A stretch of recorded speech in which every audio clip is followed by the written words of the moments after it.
Красная шапочка. Сказка Шарля Перро. Жила-была в одной деревне маленькая девочка, такая хорошенькая, что лучше ее и на свете не было.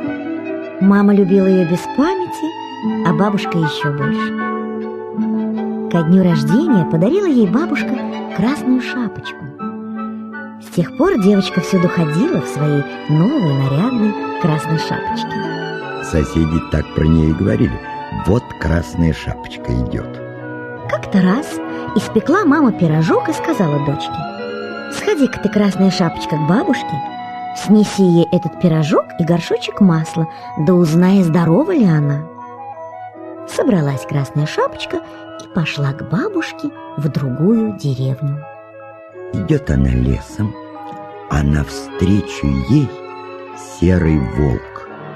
Очень захотелось ему съесть красную шапочку, да только он не посмел. Где-то близко стучали топорами дровосеки. Облизнулся волк и спрашивает девочку: куда ты идешь, красная шапочка? А красная шапочка еще не знала, как это опасно останавливаться в лесу и разговаривать с волками. Поздоровалась она с волком и говорит: я иду к бабушке и несу ей вот этот пирожок и горшочек масла. А далеко ли живет твоя бабушка? Спросил волк.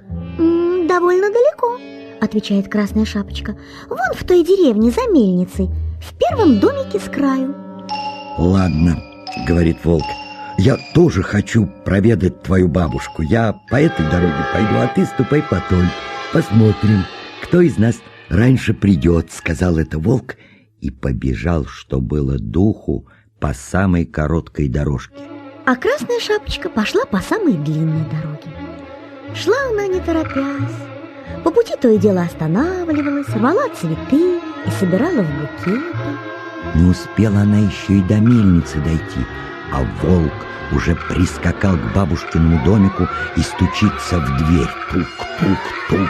«Кто там?» – спрашивает бабушка. «Это я, внучка ваша, красная шапочка», — отвечает волк тоненьким голоском.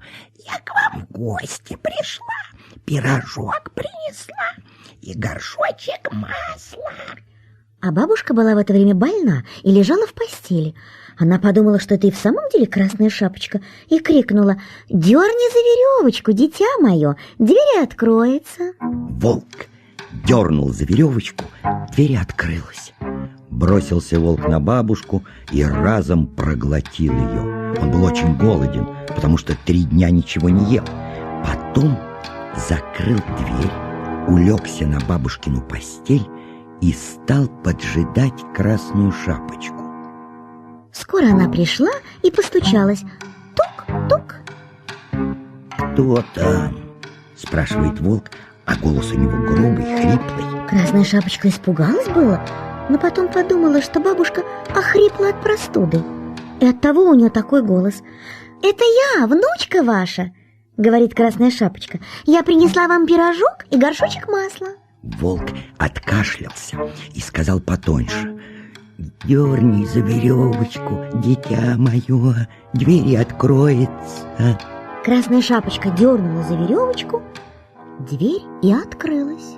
Вошла девочка в домик, а волк спрятался под одеяло и говорит: «Положи-ка, внучка, пирожок на стол, горшочек на полку поставь, а сама приляг рядом со мной. Ты, верно, очень устала». Красная шапочка прилегла рядом с волком и спрашивает: «Бабушка, а почему у вас такие большие руки?»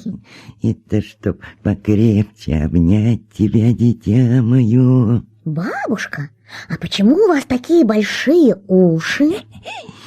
«Чтобы лучше слышать, дитя мое».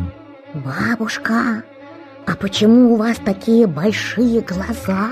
«Чтобы лучше видеть, дитя мое». «Бабушка, а почему у вас такие большие зубы?» А это, чтобы скорее съесть тебя, дитя мое!»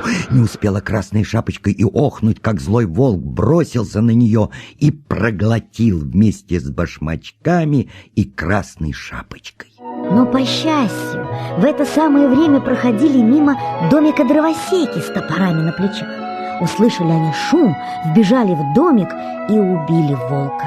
А потом распороли ему брюхо, и оттуда вышла Красная Шапочка, а за ней и бабушка. Обе целые и невредимые.